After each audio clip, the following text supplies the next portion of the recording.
saludo cordial y afectuoso a los televidentes de Televicentro, Noticiero El Comercio TV y los oyentes de Platinum FM y Radio Quito, La Voz de la Capital, noticiero líder en la radio. Este viernes queremos dialogar con el ex ministro de Estado, expresidente del Congreso Nacional, ex alcalde de Quito, Andrés Vallejo Arcos. Lo hemos invitado para hablar de temas de interés con la coyuntura.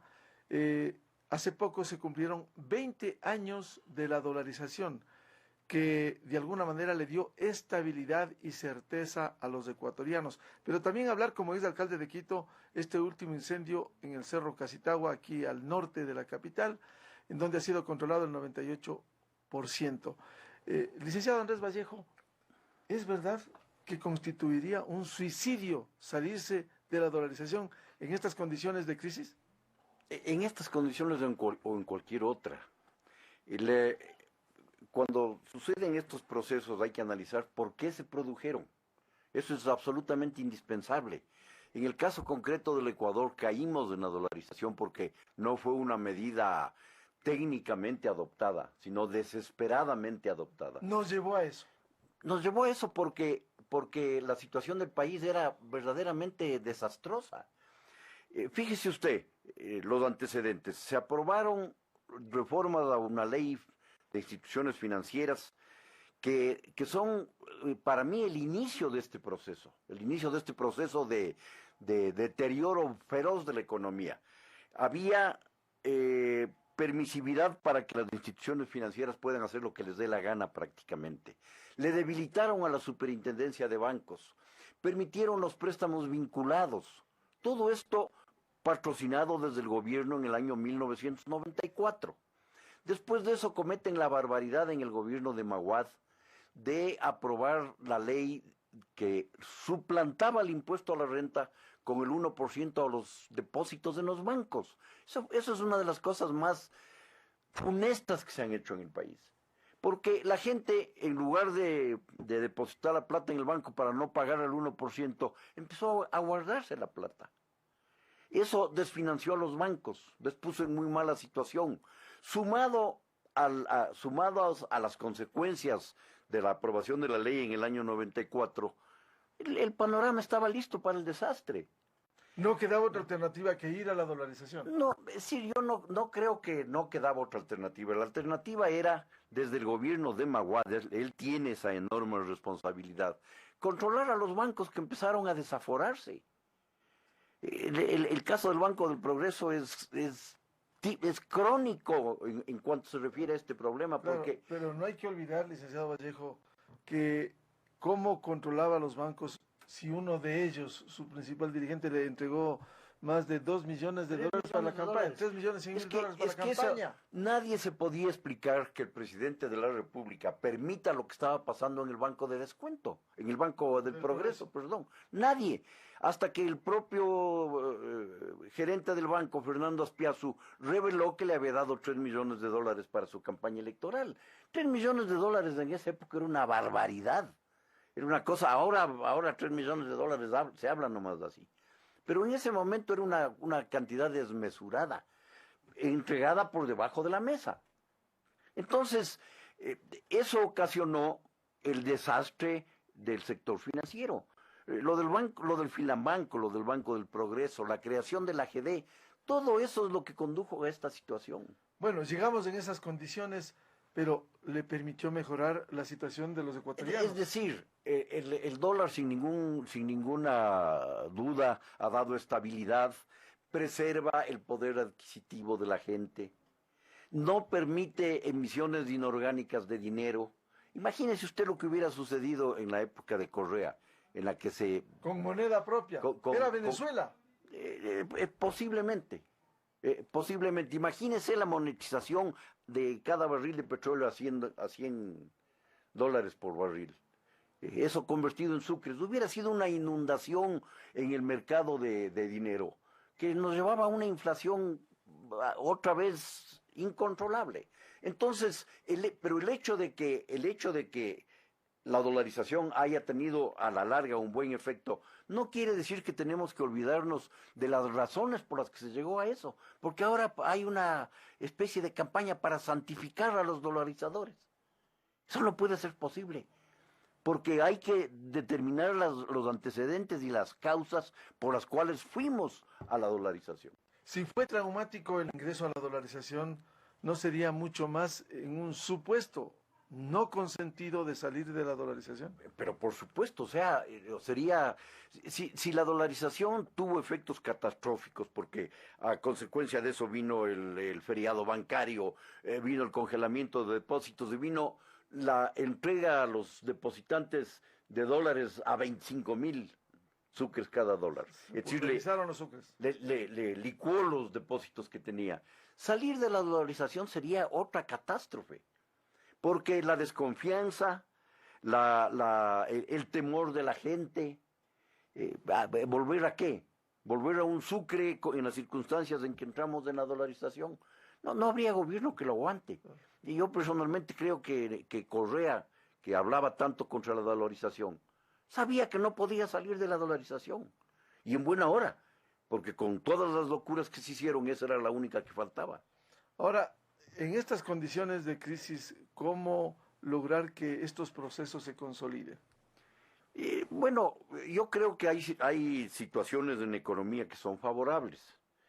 Sin duda la economía está viviendo un periodo de contracción, precisamente porque la restricción de recursos para las inversiones por parte del Estado, que se desbocaron en la década anterior, hacen que esa economía se frene.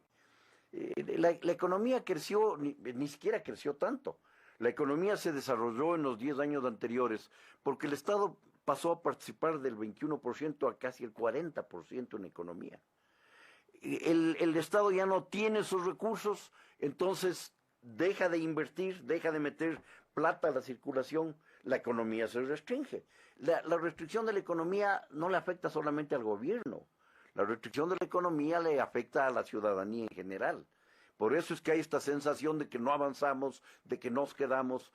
Y aquí la inversión privada juega un papel simplemente fundamental. ¿Cómo proteger la dolarización, licenciado Vallejo? Con un buen funcionamiento de la economía, con orden, con disciplina, sin salirse de madre en todas las cosas, como lamentablemente sucedió. Esa es la mejor manera de proteger la dolarización. Pero hoy tenemos una situación compleja, todavía altos niveles de déficit fiscal, endeudamiento externo. ¿Cómo sostener que permita crecer la economía y que no tengamos este drama, como hoy publica Diario El Comercio, los niveles de desempleo, la falta de empleo adecuado en el Ecuador? Tiene que haber un equilibrio en el funcionamiento de la economía, un equilibrio entre la participación del Estado y la del sector privado. Este es el momento para hacerlo. Aquí la empresa privada tiene una enorme responsabilidad, porque no hay duda de que las condiciones para las inversiones y no hay duda de que la situación para que ellos inviertan están dadas en este momento.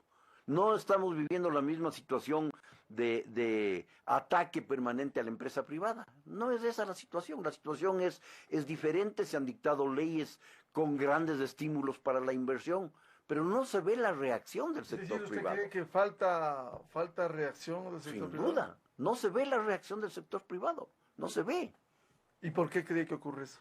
Por desconfianza, por incertidumbre. ¿Y por qué hay desconfianza? Porque no se sabe.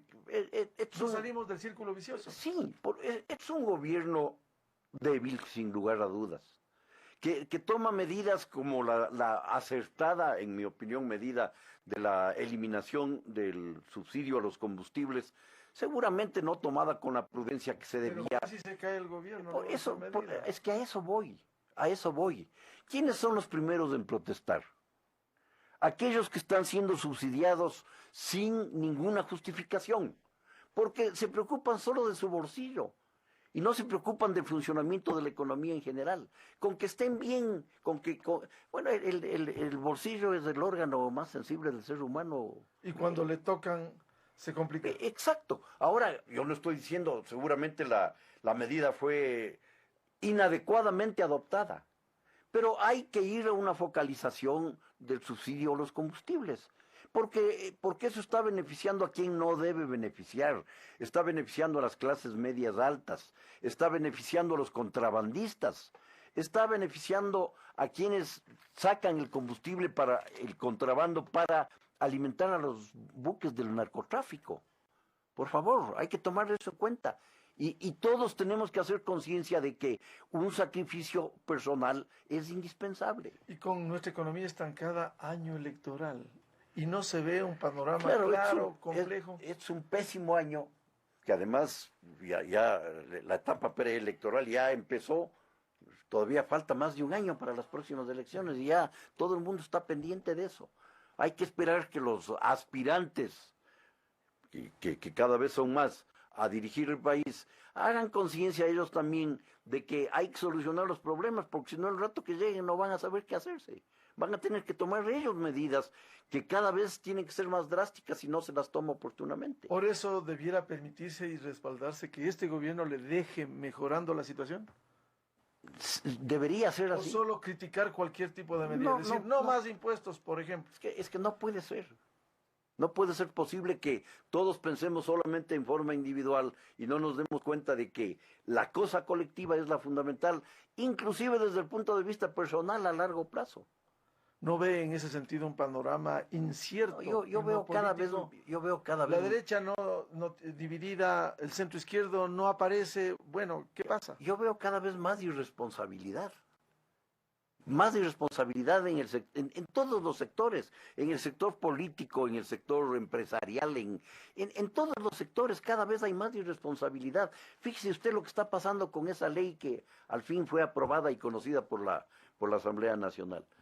Empiezan a llover los pedidos de inconstitucionalidad de las cámaras del Partido Social Cristiano. El último proyecto urgentemente. El último, es que es increíble, por cosas de forma, errores que dicen que se han cometido ahí.